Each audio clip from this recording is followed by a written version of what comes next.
তুমি দাঁড়াও, আমি আসছি। হ্যাঁ Hi. আসলে হাই এক্সকিউজ মি, যান যান। এখানে চলে এসেছো? এটা সেলিব্রিটি পার্টি। ও হ্যালো, আমিও সেলিব্রিটি থেকে কম নই। ইনভিটেশন পেয়ে এখানে এসেছি, বরং তুমি আমার প্রেমের বর্ষিতে ধরা দিতে এলে। তার মানে প্রেমের বর্ষি নিয়ে দাঁড়িয়েছিলাম, তুমি এসে মনটা গেঁথে দিলে।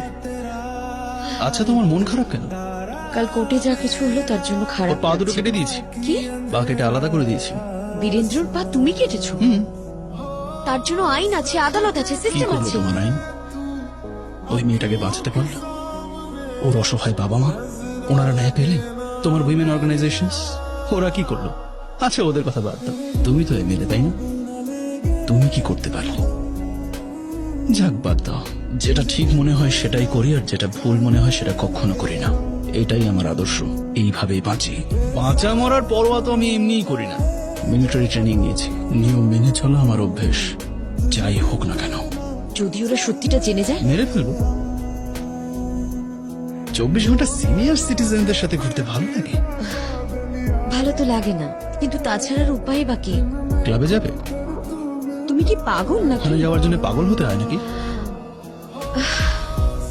সেরকম ব্যাপার না, সবার মতো আমারও খুব ইচ্ছে করে যে আমারও একটা বয়ফ্রেন্ড হোক, লং ড্রাইভে যাই, ঘুরি ফিরি, ক্লাবে যাই, আমারও ইচ্ছে করে। কিন্তু আমি একজন এমএলএ।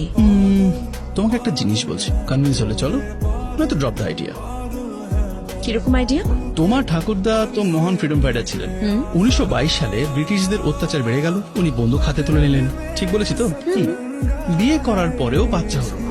উনি সারা জীবন ধরে ব্রিটিশদের বিরুদ্ধে লড়াই করে গেলেন। 1947-এ স্বাধীনতার সময় ওনার 4টে বাচ্চা ছিল।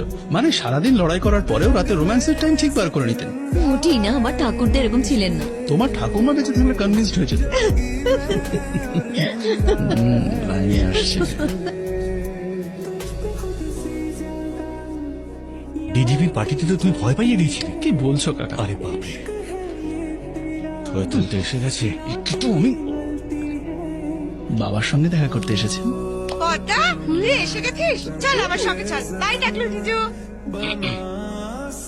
অতিথি দেব ভব, এর অর্থ জানো বাবু? অতিথির ধোলাই করে তাকে দেবতার কাছে পাঠিয়ে দাও। ও হো হো হো। আপনি কখন এলেন? এই তো 2 মিনিট আগে গণেশকে হেলদি হওয়ার টিপস দিচ্ছিলাম আমি। কিন্তু কেন? ওর ঘরের থেকে মদের দুর্গন্ধ আমার বাড়ি অব্দি পৌঁছে গেছিল। কাল রাতে তো আমার বাড়ির সামনে বমিও করেছে।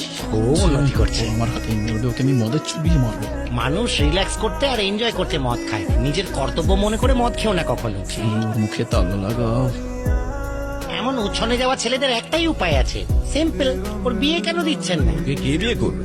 ওটা আমার পছন্দ।